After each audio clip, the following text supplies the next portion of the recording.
Pro Group Management. Workers' comp that works for you. You are watching 7 at 7, powered by the Las Vegas Review-Journal, the largest news team in Nevada.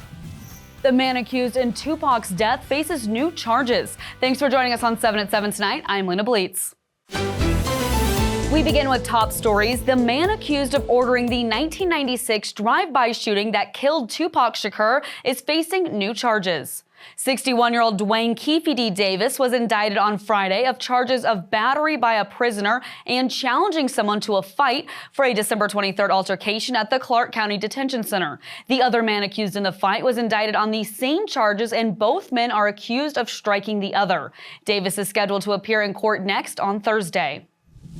The family of a disabled child says she was abused by a teacher. Now the Clark County School District is expected to pay the family $800,000. 7 at 7 anchor Cynthia Puga tells us more.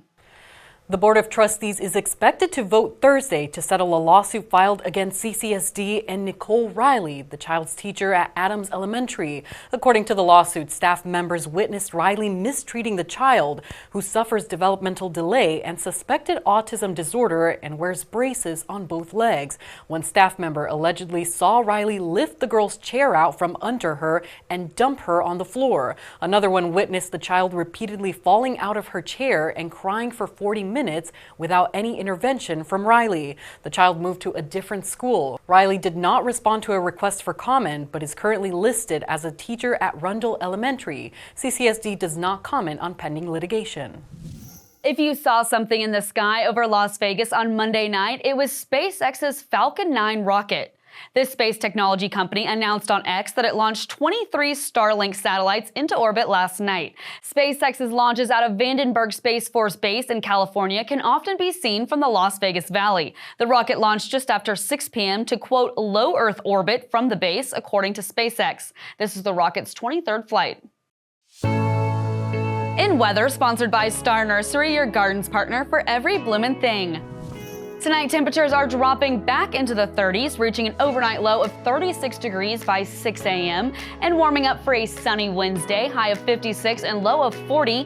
Then on Thursday, we should finally see rain with an 83% chance of showers, high of 52 and low of 49. On Friday, just a 7% chance of rain, high of 60 and low of 44. This weekend, we're looking at a high of 63 and low of 44 for Saturday and Sunday, and starting out next week with partly cloudy skies, highs in the mid-60s and lows in the mid to upper 40s.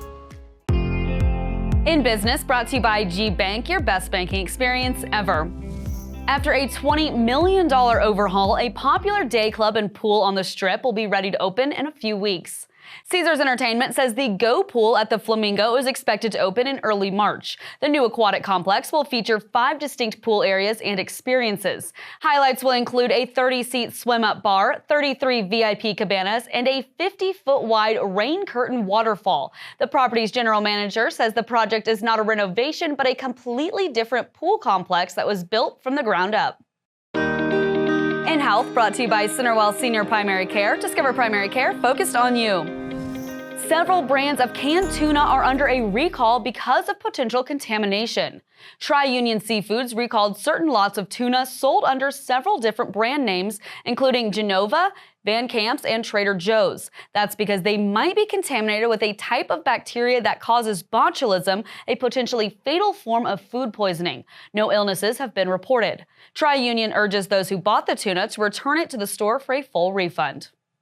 Vegas Nation, brought to you by Station Casinos, STN Sports. Download the app today. It's Heidi Fang here to let you know the Raiders are adding to their coaching staff. The new hires include head coach Pete Carroll's son, Brendan Carroll, as the Raiders' offensive line coach. Brendan Carroll was Washington's offensive coordinator last season and worked with his father previously at USC and in Seattle. On the defensive side of the ball, John Glenn will come in as the linebackers coach. He held the same position under Carroll in Seattle from 2018 to 2023.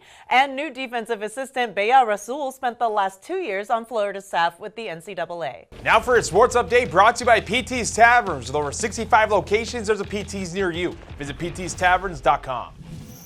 Dominic Lavoie here with an update on the Runnin' Rebels who return to the Thomas & Mack Center Tuesday night. UNLV is fresh off of a weekend road win against Wyoming and Laramie, ending a 5-game losing streak. Now their opponent Tuesday, Air Force, is riding a streak of their own, losing their last 14 games. The Falcons' conference record sits at 0-13. This will be the 65th meeting all-time between the two programs, with UNLV leading the all-time series 48-16. Sports betting brought to you by Las Vegas Paiute Tribal Smoke and Cigar Shop.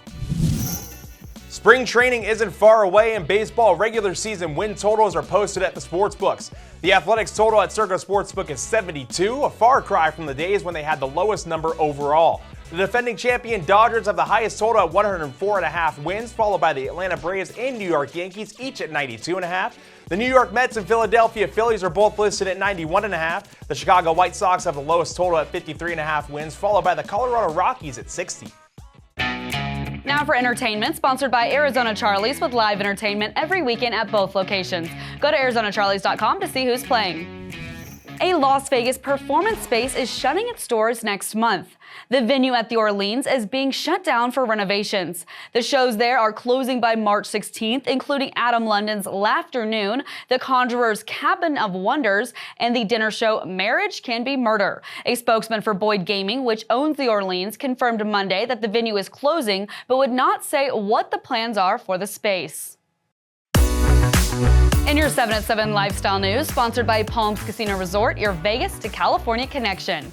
A local museum is honoring Black voices with a month-long art exhibit. Review Journal's Anaya Collins has more. The Las Vegas Natural History Museum honors Black History Month with an exhibit titled Exploring the Soul of Life Through Art and Nature. Local artist Ken Kamal debuts his newest collection, Plants in a Portal, that explores the spirit of nature. And most of the paintings you'll see a deconstruction of flowers and nature itself. And it's actually going through a portal just to come back in. So we're having it's a new time, a new destiny, a celebration of life going on right now. Children were invited to observe the new exhibit and create their own art inspired by nature and wildlife. So you get a chance to see a playfulness with the art, and the kids can interact in a playful way. So have them recreate what I'm doing in their own expression is magnificent. Along with the exhibits, the celebration will include curated workshops each weekend of February. For more information, visit lvhnm.org. For the Las Vegas Review Journal, I'm Anaya Collins.